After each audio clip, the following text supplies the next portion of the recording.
side... Right, I can't remember which one you were. You guys were A, you guys were B, weren't you? So side B, start your round of applause, please. Side A, start your round of applause for the fantastic Debbie Holt.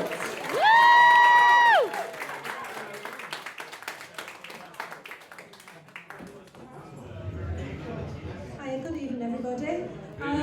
I just want to let you know I'm here tonight and I've dressed up special for you. Whenever I come out on a big night out, which this is, I've done my hair, done my face, nice frock, matching underwear. I've always done that, always. It used to be in case I pulled, but now it's in case I have a medical emergency.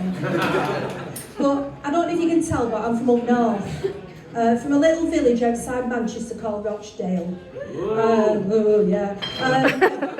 Gracie Fields, it's famous for Gracie Fields, Lisa Stansfield and grooming gangs. Well, I was brought up tough up north, brought up proper, dragged up nicely, you know, mum and dad, brother. We always had enough money to go to the pub, always had food on table. I had an idyllic childhood, we're wonderful, except my mother were nuts. Absolutely off her head. She was obsessed with the weight, absolutely obsessed. She was the Slimmer of the Year 1980. Northwest Slimmer of the Year 1980. 1981 she was face of Greg's. Proper yo-yo dieter. She had a wardrobe. Size 14, 16, 18, all the way up to 24s. A mood depended on where she were in the wardrobe.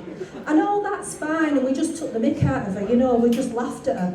But then she got obsessed with me. It was like dieting by Munchausen.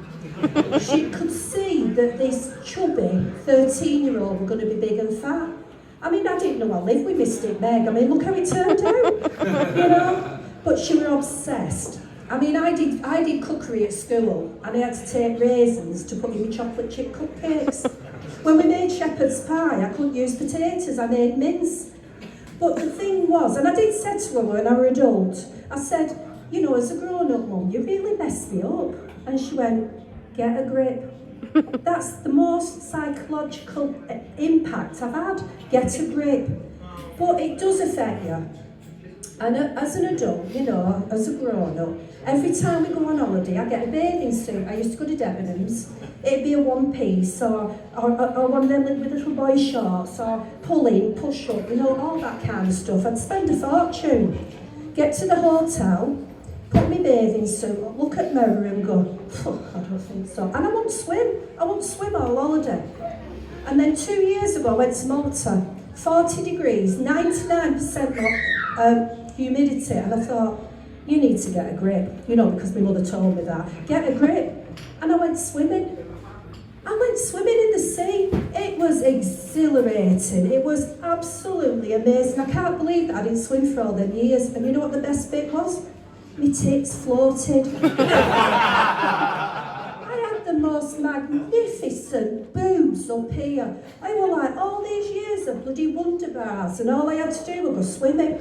It was amazing. And it was that good that last year we rented a private villa, and it had its own private pool, and I went skinny dipping. It was amazing. And I know you say now, because I'm famous, what we're going to do, you know, if them pictures finish up on the internet, and what if I become like a viral sensation? Bring it on. Let everybody see my magnificent floating tits. They were amazing. But you might look at me and say, what the hell's going on with this old bird getting up? What's all that about? Well, as you get grey, you get invisible. And I don't want to fade away. I don't want to fade away. I want to go out screaming and shouting. I want everybody to hear me. So that's why I do this. And I set myself challenges. And I've done daft things, but I do challenges. It makes me feel alive. I've been a DJ. Delightful Deborah's Our British Rock at the home of classic rock and roll. I've done that. I wrote a book. I were on the chase. I didn't win, and Bradley Walsh is lovely. But the best thing I did is I played live at Glastonbury. I strummed my ukulele in the car park, and I'm having that. You know something, my friend said to me, and you know what, I forgot something. This is important, just give me 1 minute. Oh, she's having a senior moment. I'm having a senior moment because this bit's important. We do apologise. We do apologise. Can we just press pause? It's a I usually have this in my bra.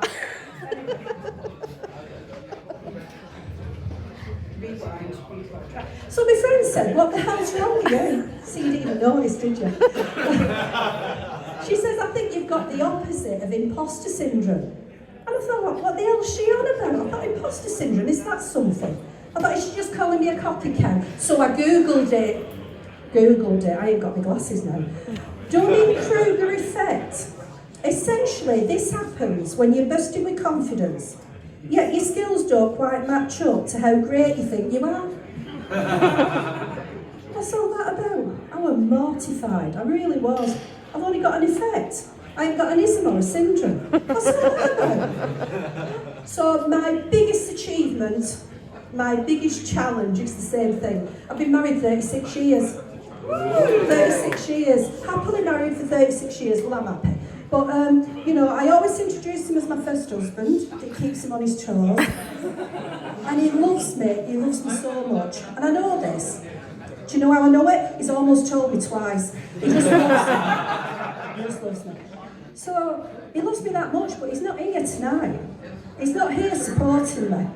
He says that this is my midlife crisis. I'm too old for this to be my midlife crisis. I would love to live to be 124 for this to be midlife. But he does love me, we've had some great times. And you know, it's like when you first meet and the sex is wild and you're ripping each other's clothes off and oh God, I didn't have time to take my socks off and now I can knit a pair. But it was like wild. It was wild. And I know you're struggling with